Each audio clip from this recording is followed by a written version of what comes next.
Good evening and a very warm welcome from Asian College of Teachers to yet another YouTube live show. Today's live show, we would be speaking on a very emerging topic, a topic which has been challenging to most of the educators, especially the teachers, in terms of whatever we are learning, whatever we are designing in our brain or otherwise, whether we can at all make those things useful in terms of experiential learning, whether those things that we learn, either it is geography, mathematics, science, history, or anything, how we can use them really into practical use, or at all do we have any practical use? Do we experience those things, or just those knowledge are confined to our book? So, to talk about that, I would warmly welcome today a very special guest speaker to Asian College YouTube live show, Dr. George Panicker, founder and CEO of International STEAM Research, ISR. He is an author and a passionate educationist. Dr. George has been into a project management consultant for many national and international organizations for more than 25 years. He is vastly experienced in managing large scale projects, especially with the governments of Switzerland, Germany, and the United States. In addition to his degrees of engineering, business administration, and doctorate, Dr. Panicker is a US certified STEAM education expert and a fellow at STEM.org at USA. A very warm welcome from Asian College of Teachers, Dr. George Panicker, to this very special show. Thank you very much. Thank you very much. So, Dr. George, before we start with the session, when I read about the STEAM, STEM, rather we know everything as STEM. So, I would just like to request you if you can throw a little bit of light on how this unique name STEAM emerged instead of the conventional STEM. Right. Thank you again for that kind introduction and kind words. Just to give you a quick insight into it, well, it was in the 2000s when President Obama had started promoting STEM, which we know as STEM, that's science, technology, engineering, and mathematics. But a lot of educationists around the globe had said that we should not let down arts, especially Sir Ken Robinson. You may already know him. And he would be an advocate of arts having to be given equal importance as much as science. So, therefore, in Finland, they used to carry on promoting arts in a special way. And in India, of course, it was still STEM and robotics, which people generally know of. But however, we thought that we must go in a holistic manner. Hence, we said we go with arts into it. So it became STEAM. Of course, it's an evolving subject as such. There is also something called a stream. Some countries have R included into it, so they call it as either reading or religion. But in India, it's a little bit of a sensitive issue to bring in religion. So we said let's stick to STEAM at the moment, and therefore STEAM came into being. Yes. Thank you, Dr. Panicker, for this wonderful introduction. Also, when this name ISR came, for me, it sounded as Indian Space Research Organization. So that's got something related to that. So to start with the session, Doctor, I would just first like to ask you, in general, we know, but because you have been associated with so many international organizations, if you can just let us know a little bit about what exactly is experiential learning. Well, I would put it very simply rather than making it complex. Of course, we can always make it complex, but putting it simply, it's actually learning by doing. That is what experiential learning is. And it's a lifelong process. So, having said that, there is also a difference between experience and experiential. So, experience is what we always get going to school or doing something and talking or even interacting with people. But experiential is something where you actually reflect upon whatever your experiences are. So, in the sense, when I talked to Mr. Anirban also, it was a new experience for me also. although not into experiential yet. So what I feel that most of the schools that are undergoing a typical curriculum, whatever the board, irrespective of the board, they need to do it hands-on, really on their school, so that they understand what is the subject they're learning. It's a very unique process, and I mean to say all our from the entire ACT family best wishes for this, because this is the ultimate reality I think that the students will face. Given that, sir, I would like to ask you that can you explain in brief what is the process that the experiential learning happens? I mean to say, if you can let us divide it in one way, let us if you can give us an idea about the process as itself, what it is, and then on the second phase, if you can let us please know that how these schools would be enacting or implementing that process so that the students can really learn. Over to you, sir. Right, thank you. Now, as such, experiential learning is not a new concept. It's an age old concept which initially started off or was propagated by David Cole. And he basically had approximately around four stages of it, which is experiencing, reflecting, thinking, and acting. Now, what has happened right now is to make it relevant for the Indian context, we need to fine tune it because there is also the National Education Policy, which we have, NEP 2020, which is a revolutionary document, which I feel. And hence, we have a framework, which is called the ISR framework and the methodology, where we have 7 E's. The 7 E's are encourage, explore, engage, experience, explain, evaluate, and elate. One of those things that we do not do is to celebrate the success, the finding, and things like that. So, through our experiential learning framework, we promote invention literacy. Now, when we invent something, it's a scientific mentality that we kind of inculcate. And there is always a eureka moment when you invent or innovate something. And it's always good to learn from failures. So we don't consider failing in a certain kind of experiment or in any kind of activity that they do as a taboo. We tend to end up saying, let's discuss more on it. So you have more than one right answer. To give it a simple example, like if we all watch football, we find that when there is a goal scored, we have a great celebration moment for maybe a minute or two or maybe five. But if the goal is missed by a whisker, you will have that discussion for the next 1 or 2 days or maybe even a week.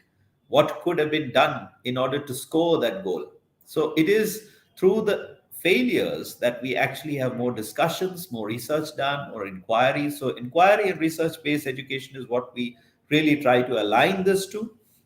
Hence, we also have something called as CRM. The C's are creativity, communication, critical thinking, curiosity, compassion, commitment, culture, and collaboration. Excuse me. So the R's in the framework is research, resilience, relevance, real life, and respect. And what we try to achieve through this is to create mindful problem solvers. The world has a lot of problems, and we need to have problem solvers. So, a generalist attitude needs to be there. As Jack Ma says, it's very difficult to work with a lot of intelligent people together. So, problem solvers are being created or developed in schools through this methodology so that they tend to use the 4 C's, especially the 4 C's of the 21st century, which is creative thinking, communication, collaboration, and creativity. If these four are actually in every activity that they do, they tend to respect each other. And we try to empower schools to facilitate this within the existing infrastructure of the school. They need not actually do very high end financial investments.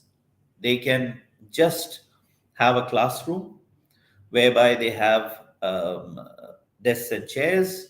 We will give the kits.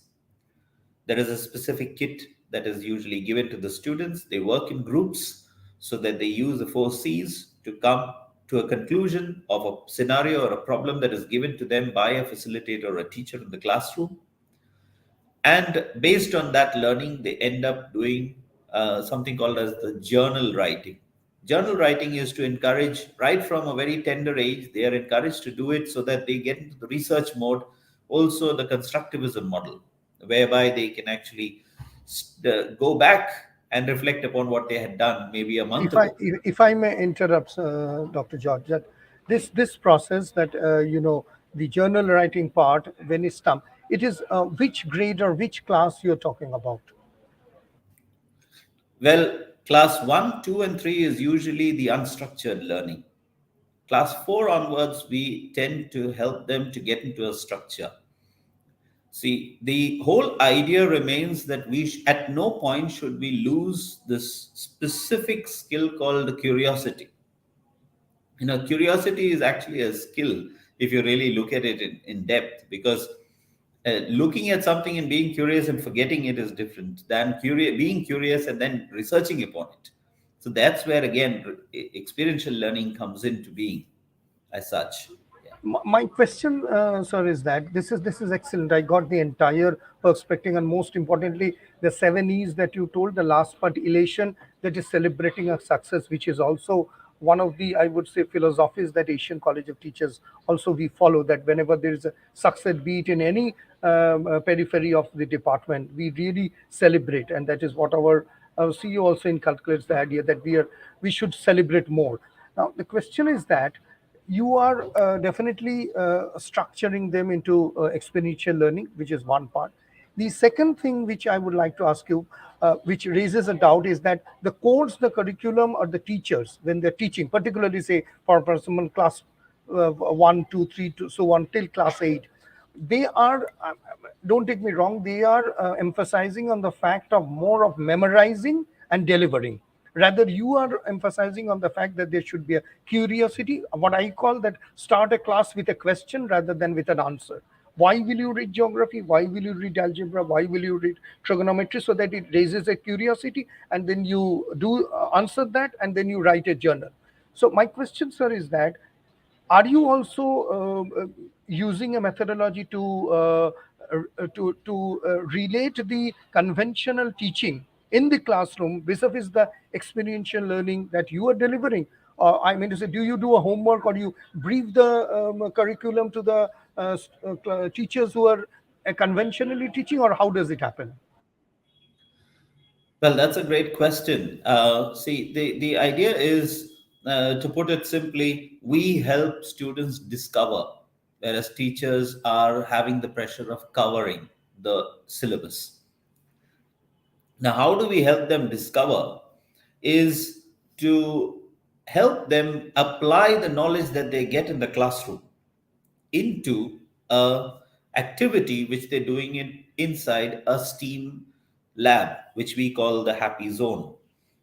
Now, how does it happen? We use futuristic technologies to do it. As an example, I'll give you what, let's say, one futuristic technology, let's take it as drone. Imagine Drone, flying yes, a drone drone is within very the classroom. Now, if they fly a drone in the classroom, there is something called as coding that generally people get into these days. But coding alone does not help.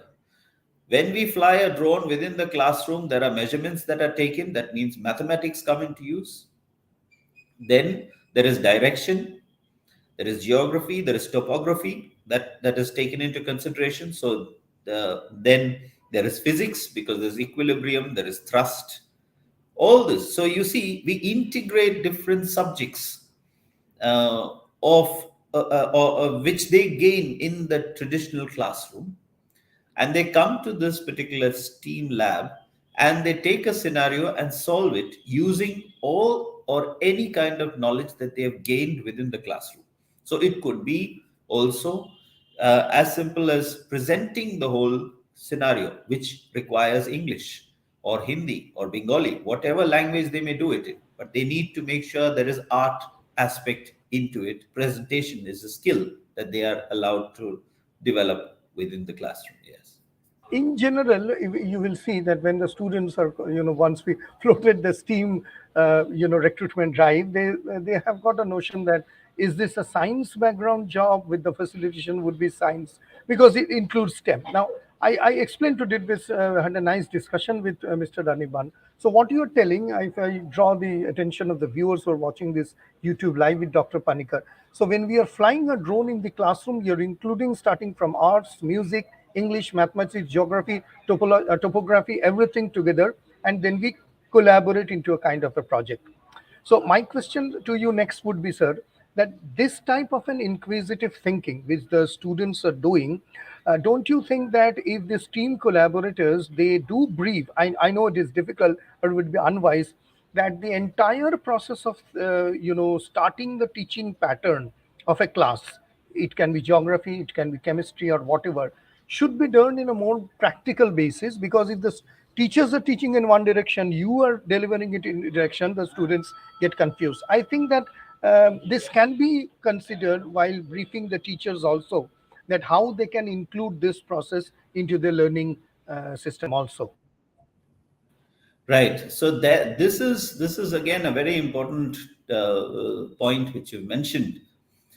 If the STEAM or the experiential learning methodology needs to be successful, what we need to do is to develop the STEAM ecosystem in a very sustainable manner, which the Education for Sustainable Development by the United Nations also speaks about.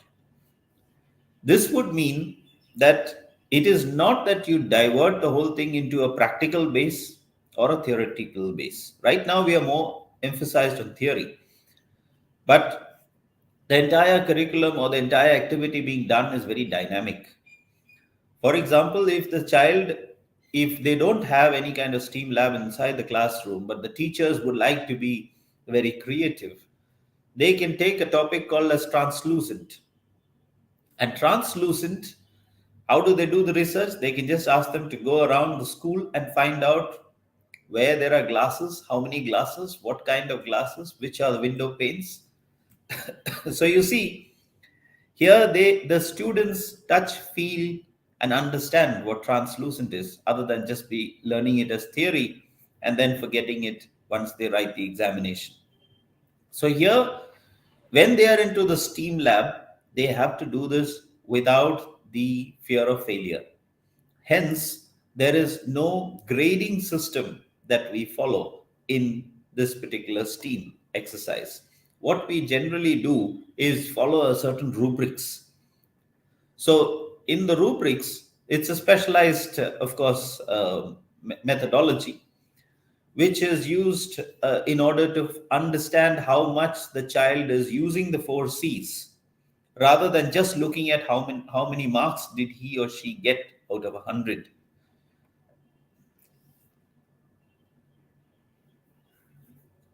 My next question to you would be that because experiential learning, the students are learning, and then you're taking out of the class, there's a kind of an integrated curriculum which is embedded within the system that they're teaching.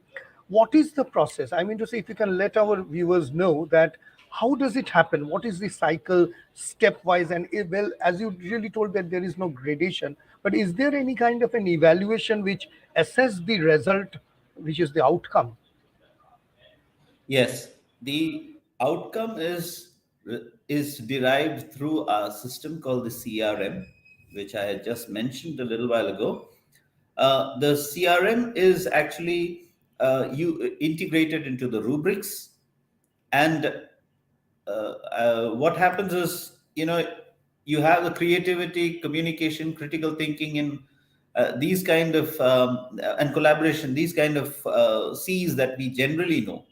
But we also gauge on the curiosity, compassion, commitment, and culture aspect of it, which is being monitored by the facilitator. So we have 20 is to 1 as a ratio, which means each classroom we have 2 to 3 facilitators in order to observe each of the teams that are there doing these activities. And every class, they are actually kind of having a certain review as to understand what is the involvement of the students, rather than just saying whether they have finished the project or not. So it's more of the process oriented methodology than goal oriented.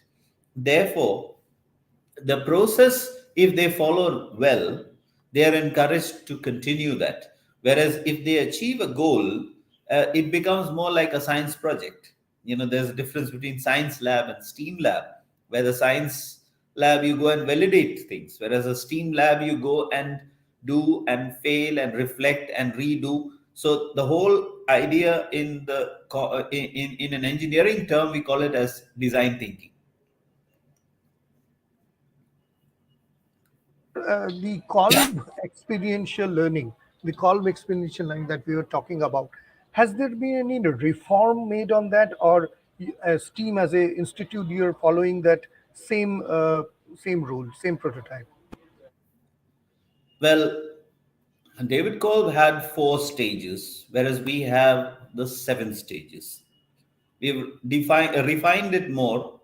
That's about it. But the core remains the same. Like, we encourage heutagogical approach. Now, why heutagogy is because we all know about pedagogy. We all know about pedagogy, but we not many speak about andragogy or heutagogy. Andragogy, of course, is adult education, which is self-directed, whereas heutagogy is self-determined. Now, heutagogy within the experiential learning is a must as far as we are concerned, because uh, a child, for example, if you give a mobile phone to a child, the child will learn about the mobile phone by himself or herself when the child is maybe even 6 years old. Nobody has to teach. Whereas, and they're given the freedom, they are determined to find the answer. And they could be finding the answer in many ways, not just in one way. You know, the same process is followed within the experiential learning right throughout, where we encourage students to go in a self-determined manner, which would mean, if you analyze as they grow older, every entrepreneur, if we are really looking at job creators rather than just job seekers, every entrepreneur has to be heutagogical in nature, because they have to be self determined to go ahead in spite of failures. So that is the core that we actually have, which is again very much aligned with David Kolb's theory. That's right.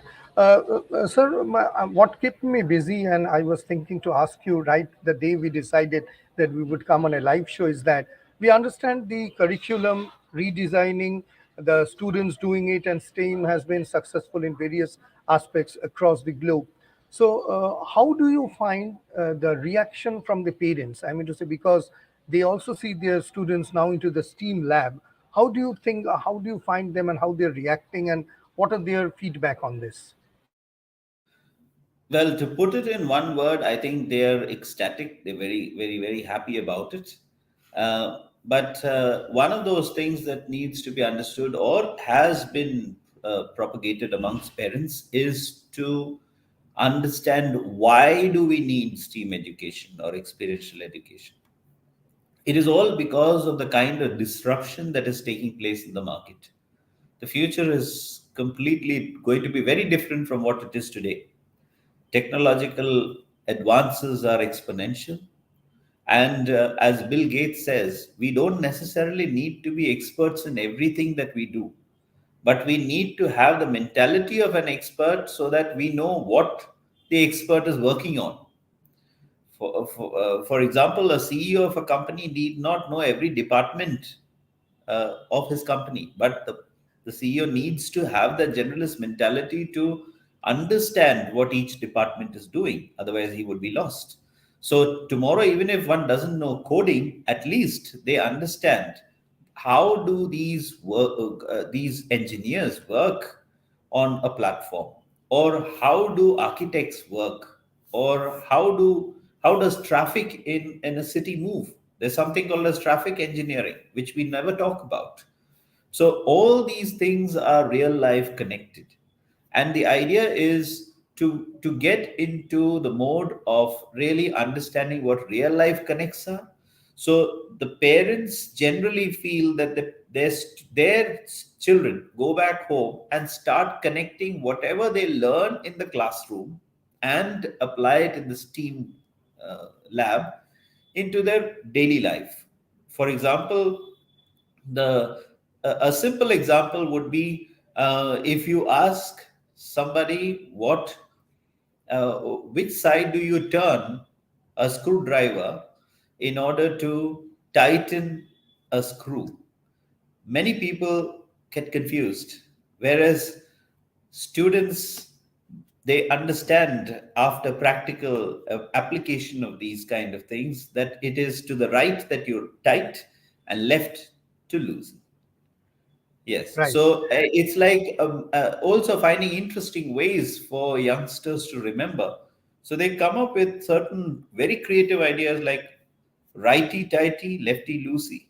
So you see, students always remember these things, and teachers can actually bring this out in the classroom so that they never forget. The other example that we do is we don't say memorization is bad. Certain things you need to have in the memory, but what we actually focus on is not just the content but also the context. So therefore, for example, if an English teacher has to think about something like, if somebody asks a question, how do I know what is Ohm's law, or how can I remember Ohm's law? Ohm's law is V equal to IR. Now, if one has to remember it, a teacher can be very creative and say, well, down south there is a title called Mr. Iyer. Iyer is a vegetarian, so IR is equal to V. So this is the methodology we use. It's the same thing we Absolutely use. great. I think your office is located in Acropolis. Acropolis, right. Yes. Now, the question is, if we ask some people what is the fear of heights, most people end up saying vertigo and various kinds of things. But to remember certain specific words is important, especially when they have exams or something. So we tell them stories like, okay, a crow flew over a very high building, sat on top of it, and looked down and had a phobia, which is called acrophobia. So acrophobia is the fear of heights. So a student never forgets these innovative methods of teaching. That's what we try to help the teachers with. This is excellent. Before we are coming to the close of this session, I think those who are watching, I would just like to remind that we are talking about experiential learning, and with us we have a very special guest today, Dr. George Panicker. And I think that this Ohm's law, V equals to IR, is something unique. So you walk down a person down the lane, and you find a person whose name is IR, and because he is a vegetarian, so V equals to IR. So I can understand the methodologies that you are using. Two questions, sir, before we wrap up this session. First is that subjects like history or so communicative English or arts, which you are typically, can you cite us some examples how this type of subjects are used in the STEAM lab for experiential learning? Yes. For example, let's take telecommunication, for example. Now it's technology. We talk about mobile. Now we stop talking about mobile saying that, well, it's a great technology and I've got the latest mobile. But not many are given the opportunity to reflect upon the fact that an artist was behind it to make it look beautiful and aesthetically presentable, because of which you bought a certain model and not the other model. So, which would mean that an artist has a very important role to play as much as a scientist within that, and a technologist and an engineer. Now comes in the question of how does a history teacher come into this? Well, telecommunication has a history. Everything you take has a history. So when did telephone start? What was the stage? What were the stages? It moved on from wire to wireless, from wireless to mobile. So you see, any topic that you take, it has a history behind it. Even if you take experiential learning, there is history behind it, like David Kolb. Now, there is a history behind that. Now, the question is, how do we help teachers to help students not feel bored in class from one class to the other? For example, if there is a history class that has happened right now, and after 40 minutes, an English teacher comes in, and if an English teacher comes in and starts saying talk about Shakespeare's play straight away, it's about memorization. But if an English teacher comes in and continues the conversation and say that, okay, what did you cover in the previous class, which is history? Okay, take out a sentence from that and see how best you can start a conversation. So you actually have a very smooth transition from history into English language, because you're actually using English language there. The similar thing can happen within a mathematics class. From there, you move on to a mathematics class. A teacher can always state about the number of words that were used in the previous class, the time that was taken, and the kind of book that is there, the measurement of the book, which can be converted into various kinds of measurements that they would be learning within the class that particular day or that particular session. So it's all about transition from one class to the other. Absolutely. So, Doctor, thank you very much for your time. I would also like to inform the viewers who are watching this special show that STEAM is coming at our Acropolis campus in Calcutta at Asian College of Teachers on the 3rd of November. And Kanta Keshwani has already said it is a heart-touching and mind-blowing information. So all credit goes to Dr. George. So STEAM Thanks. is coming to conduct a workshop. We are really excited, sir, and five of our trainers have already opted that they would sit in the workshop and observe how things are going. Plus, we have a lot many excited candidates who would be opting for this workshop. I myself would be observing that because this is something which is possibly happening for the first time at our venue, and then we will continue with the usual campus drive where Mr. Anban would be possibly there along with the colleagues who would be recruiting for your esteemed organization. Before we close down, sir, I would just like to have a quick word regarding if you can explain how do you perceive or how do you see the future of STEAM, especially in India or these colleges that you are collaborating into. Well, we are collaborating with number of schools and number of universities as well, which includes Amity or St. Xavier's or Don Bosco universities, even colleges like Scottish College. What we are specifically looking at is to help B.Ed students, teachers who are going to be teachers tomorrow, to get onto the bandwagon, because, like in the US, they have to be STEM or STEAM skilled in order to get a better salary. See, it's upskilling that happens. And the upskilling is very much important in India, because teachers' lives are going to become hell tomorrow if they do not upgrade. For the simple reason that a student can always do a research, because content is free and at the click of a button. They can find out the difference between a crocodile and an alligator and suddenly ask a teacher in the classroom, what is the difference between the two? And if a teacher ends up saying the answer without researching, it becomes a problem. So, what we generally tell teachers is to become facilitators, so that you show them where to look for the answer rather than give the answer out, which is the core of B.Ed as well, but it's just to put it out into practice so that life becomes better for teachers, because it's going to be very challenging times, especially when content is free and easy for students to access in the coming days. Absolutely. And I think that the abstract thinking, which is a very powerful process, is not being cultivated too much among especially I would talk of the Indian context, because it is more of memorizing and delivering rather than if we inculcate the power of abstract thinking from that critical thinking obviously comes forward, then I think that that enrichment power becomes more easier, and difficult thinking, whether be it English literature or geography, is much more easier, because right from the childhood we are not given a kind of a scenario where we can do a lot of abstract thinking, things which do not have a shape, color, form, or anything. So I think that STEAM is doing a great job. And sir, We heartily thank you from the family of Asian College of Teachers for this wonderful session, and we look forward to learn more. And we are happy and excited to invite you cordially at our campus on the 3rd of November. And we wish we can, get you can get the right kind of talent for your organization. Thank you very much for being with us, sir.